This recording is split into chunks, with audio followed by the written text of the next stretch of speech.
Hey everybody, this is James. Welcome to the ComedyPreneur Show. Today we're going to talk about tips for new comedians. There are 10 tips that are going to help you if you're a new comedian. Things are coming back, shows are coming back in different places. I've been offered some shows and I've gone to some friends' shows, and it's coming back. Comedy's coming back. Thank goodness, right? We're all happy about that. But if you're getting back into it, or you wanted to do stand-up and then right as you were getting ready to start, or you were just kind of getting into it, things happen. Here's some tips for you, okay? We all know that being a comedian is difficult. It's hard to break into comedy, but if you put in the hard work, you put in the time on stage, you put in the time writing jokes, things are going to happen, right? So the biggest thing here, though, before we get to any of the other tips, is the biggest thing is that stage time is truly the only way to master stand-up comedy. You can do a lot of stuff off stage, and that's what I'm going to kind of give you some tips on and what to do to prepare. But if you don't get on stage, if you don't get in front of the mic, if you don't get in front of people, you don't perform, you're not going to get better at stand-up. Making your friends laugh, making your coworkers laugh, making your family laugh, that's not the same thing, okay? So let's get started here. Number one, take advantage of any stand-up comedy opportunities. So if you're putting yourself out there and you're looking for spots, you're going to find spots, right? And they may be janky bars, they may be backyards, they may be in the back of a pickup truck. I've seen those lately. They may be in a park. They may be an old person's birthday party. Whatever it is, any minute you are performing is another minute of experience, right? You're building that up. So take advantage of every single stage opportunity you can. Doesn't matter where it is. Right now, it does not matter. When you're starting out, take everything. Don't say no. Just say yes to everything, all right? Number two, practice your set on and off stage. This means you are practicing in the mirror. What I do is I actually film myself. I have a mic, I have a stand, I have all the stuff like a stage. I take the mic out of the stand, I move the stand, just like I'm doing on stage. Practice. I'm doing it. Think about how many times musicians practice their songs, right? To know every single word, to make everything. Stand-up is very much like music. You're hitting all the beats. There's a rhythm to the way that you speak, and the rhythm to setup and punchline. So make sure that you're practicing that. Like I said, I like to practice mine at my house. I have a mic stand and a mic. I do the whole thing. I record it. I probably do my same set, 10 times before a show. And then during the weeks, I'll do, I'll work on a joke and try to rework it in my head or whatever, and I'll listen to my sets and try to work on stuff too. Number three, stay true to your own brand of comedy. This means don't try to be like, there's a hot comedian right now and try to take on that persona or try to do that kind of stuff. Do what you can, do what you do, what you're known for. So people think, hey, you're funny because you always say these types of things. Use that on stage, right? If you're not a one-liner comedian, don't try to be Mitch Hedberg. If you're not zany and whatever, don't try to be, Robin Williams or Jim Carrey. If you're not African-American, don't try to use the N-word on stage. You know what I'm saying? Like, just be yourself. Like, do the right thing. Too many people will come up with a shtick, and then that's like, hey, I'm zany guy, and it's like, okay, come on, guys. But you should be branding yourself, right? Like, we all know, like, you might be a redneck, Jeff Foxworthy. We know Chris Rock, how he is. Dave Chappelle is very controversial. He tries to do things. Jerry Seinfeld, what's the deal with airplane food? Like those it's that kind of stuff. Find your thing, and there you go. You have it. The next one is going to be record all of your stand-up comedy. This means audio recording at least at a minimum. If you can get a video recording of it, perfect. If you have to pay for it, in the beginning, it might be worth it to, every third set or every fifth set or whatever, or if you feel like you had a good crowd, get the video of it. But I would honestly just audio record everything. If you can get a video, great, but do that. If you're not recording it, you don't know what you said. Maybe you threw in a new tag. Maybe you did the setup differently, and so the punchline hit better. There's a million things that you do on stage that does not come across when you're trying to remember it, because you're like, I don't remember what I did. I was just in the zone, So just make sure that you're doing that and stuff. I'll tell you quickly, one of the things that I did when I started out is I love Chris Rock. He's one of my favorites. He's the person I imitated when I started. I would pace the stage, and I had no idea that I was doing it. I mean, I kind of knew, but I didn't realize how it felt to the audience. And I had a booker come up and say, hey, man, you're funny, but you've got to stop pacing the stage. That's weird. It's uncomfortable. People don't like it, don't do that. I was like, oh, okay. So then I watched the video myself, and I was like, oh my gosh, that is terrible. This is me, like I'm a 200-pound, 5'10" dude, nice build, but a leather jacket, and I'm pacing the stage like, it's like, no, dude, you can't do that. Okay. All right, next one is going to be listen to your sets to find your voice faster. This is where the recording comes in. You record it, and then you listen to it. It's the most painful thing you're ever going to do. No one likes to hear their set. No one. However, just like Joe Rogan said, he listens to his set right after he does it, right? If you do that, you're going to get better, and you're going to hear those tags. You're going to hear the jokes. You're going to hear the pauses. You're going to hear the words you cut out of your setups or the words you cut out of the punchline portion. You take those, you go home, you rewrite your set, and you just keep working on it. So you do it, and you're going to get better because you're going to get faster and at identifying, okay, this is what's wrong with this joke when you're writing it initially, or this is what's wrong with the setup, or this is what's wrong with the punchline, or whatever it is, and then you'll figure it out. The next one's going to be steal comedy from real life. Now, stealing is kind of a misnomer here. You can't steal things that you say in real life to make people laugh. Like, you can't. That's not stealing. But think about it this way. Like, you say funny things. Maybe you have a phrase that you often say and everybody laughs at it or chuckles at it. Find a way to work that into a joke. That could be your next here's your sign, or you might be a redneck, or get her done, or whatever it is. That might be your next thing.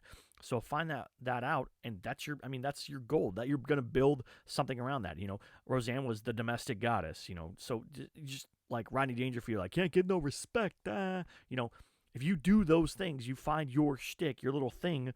And I hate to say shtick because it's not right, but like you find your thing that you're known for, you can do it. Like Angela Johnson, she did, hey honey, how come you don't have a boyfriend? Like, she did that thing, and boom, there you go. Like, she blew up. That was her thing. And so if you can find your thing like that, you'll be good to go. The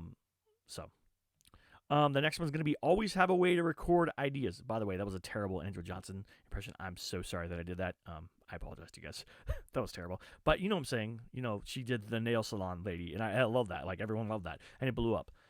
Next one's going to be always have a way to record your ideas. Whether you are a writer, you like to write it down, whether you like to verbally record it on your phone, or you have a notepad on your phone, whatever it is, have something to write it down and record stuff. I've woken up at like 2 o'clock in the morning because I've had a dream and a funny joke idea and written it on my phone and then went back to sleep. I've done that. I know Jerry Seinfeld does do that as well. There's actually an episode of Seinfeld where he thinks he has a joke and he writes it on a legal pad next to his bed. This is before cell phones were big. Writes it next to his bed. But it was really a line from a movie that he had watched the night before, and somehow it woke him up. But just think about that. What if it was a funny line? What if it was a punchline that was going to be his biggest punchline ever or something? Like, just think about that. So have that and write it down as much as you can.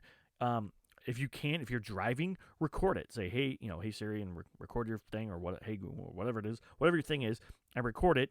And then you have the audio file. I have a bunch of those. When I'm driving, I just come up with ideas because I don't really listen to a lot of music. Sometimes I'll listen to podcasts or whatever. I usually do listen to podcasts. But I'll have an idea in the middle of the podcast. I'm like, ooh, that's smart. He said this thing, and then I'll stop and I'll like record something, and then I'll go back to it. So just do that. I mean, George Carlin had like a Rolodex of jokes that he never used, but he had all these jokes.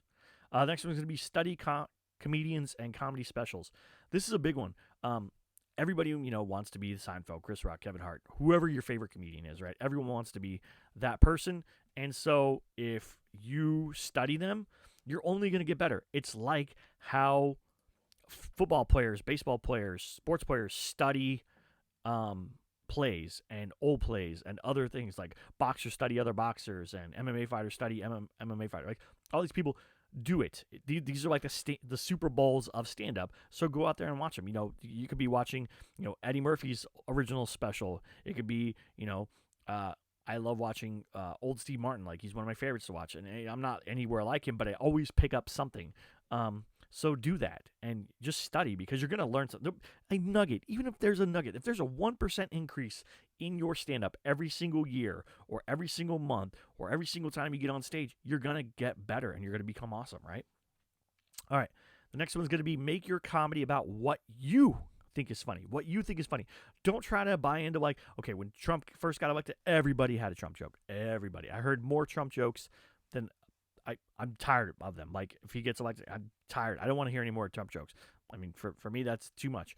When Bill Clinton was president and all the stuff happened, there was nothing but Bill Clinton. I mean, it's just like, Don't fall into that trap. Find something different. Be unique, because when you go on a show and 8 people do Trump jokes and you don't, people are going to remember, hey, that guy didn't even do a Trump joke. That's weird. Like, it's going to be, at first it's going to be weird. And it's going to be like, wow, that's refreshing, So find what's funny about you. If you like certain things, if you like My Little Pony, tell jokes about My Little Pony. You might have to explain some of it to some people that don't know about it. If you like, Ninja Turtles, and your whole set is about whatever it is, find the thing that you find funny and do it, And yes, you might step on other comedians' toes or imitate other comedians for a little bit, but you'll eventually find your voice, and that'll be you, and you'll be authentic, and you'll move forward.